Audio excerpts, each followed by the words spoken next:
এইভাবে সবগুলো আমি ভেজে নেব।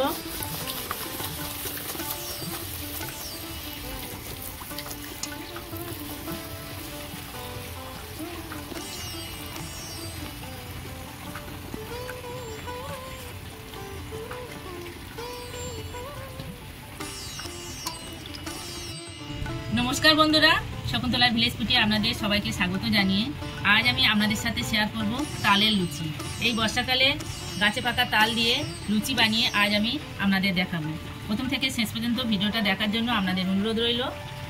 যে সকল বন্ধুরা এখনও পর্যন্ত আমার চ্যানেলটাকে সাবস্ক্রাইব করেননি, সাবস্ক্রাইব করবেন, লাইক কমেন্ট শেয়ার করে পাশে থাকবেন। চলুন বন্ধুরা, শুরু করা যাক। তালের লুচি বানানোর জন্য যা যা উপকরণ লাগে আমি আপনাদের দেখিয়ে দিচ্ছি। এখানে এক বাটি তালের পিউরি নিয়েছি, 1 চামচ চিনি, লবণ, ময়দা আর তেল। প্রথম থেকে শেষ পর্যন্ত ভিডিওটা দেখার জন্য আপনাদের অনুরোধ রইল। এখন আমি ময়দাটা মাখিয়ে নেব। আমি এখানে 2 বাটি ময়দা নিয়েছি, লবণ দেব আর চিনিটা দিয়ে দেব, অল্প একটু তেল দেব, ভালো করে মাখিয়ে নেব।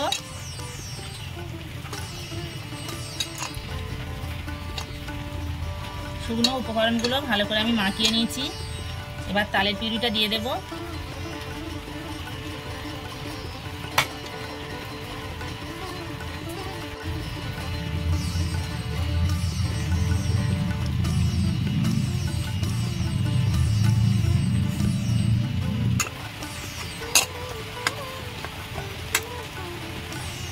ময়দা আমি ভালো করে মাখিয়ে নিয়েছি।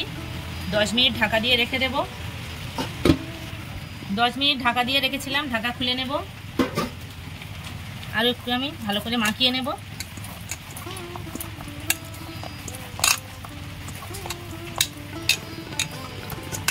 ভালো করে মাখিয়ে নিয়েছি। এবার আমি লেচি কেটে নেব।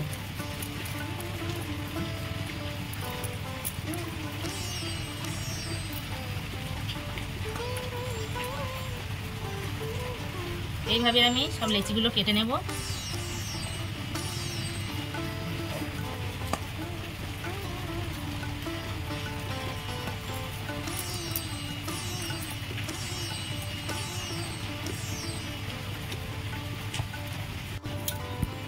সবগুলো আমি লেচি কেটে গোল করে নিয়েছি। এবার আমি বেলে নেব। আমি এখানে তেল দিয়ে নিয়েছি। এবার আমি বেলে নেব।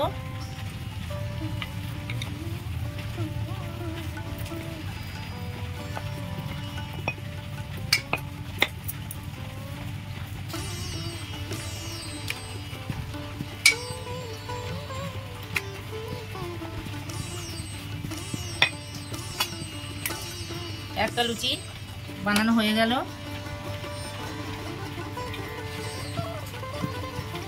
এইভাবে আমি সবগুলো বেলে নেব।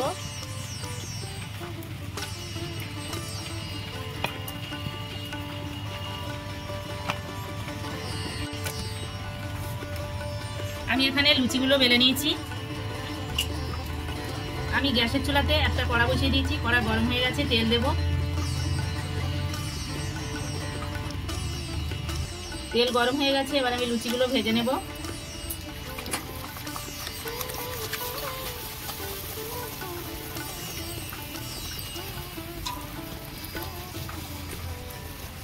কত সুন্দর ফুলকো ফুলকো লুচি হচ্ছে, দেখুন তালের লুচি।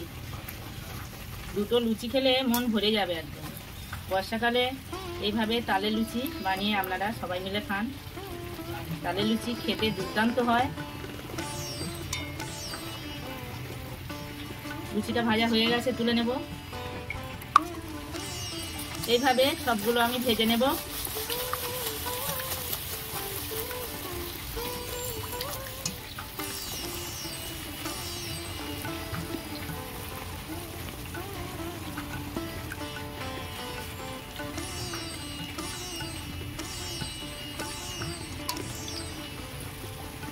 লুচি ফুলকো ফুলকো না হলে খেতে ভালো লাগে না। কত সুন্দর ফুলকো ফুলকো লুচি হচ্ছে দেখুন।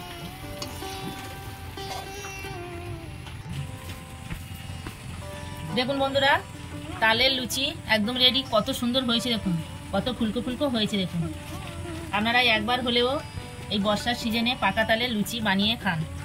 আমার এই পাকা তালের লুচি আপনাদের কেমন লেগেছে কমেন্টে জানাবেন, লাইক করবেন, বন্ধুদের সাথে প্রচুর প্রচুর শেয়ার করবেন। প্রতিদিন নিত্য নতুন রেসিপি পাওয়ার জন্য আমার চ্যানেলটাকে সাবস্ক্রাইব করবেন। আপনারা ভালো থাকবেন, সুস্থ থাকবেন। দেখা হচ্ছে পরের ভিডিওতে। ধন্যবাদ।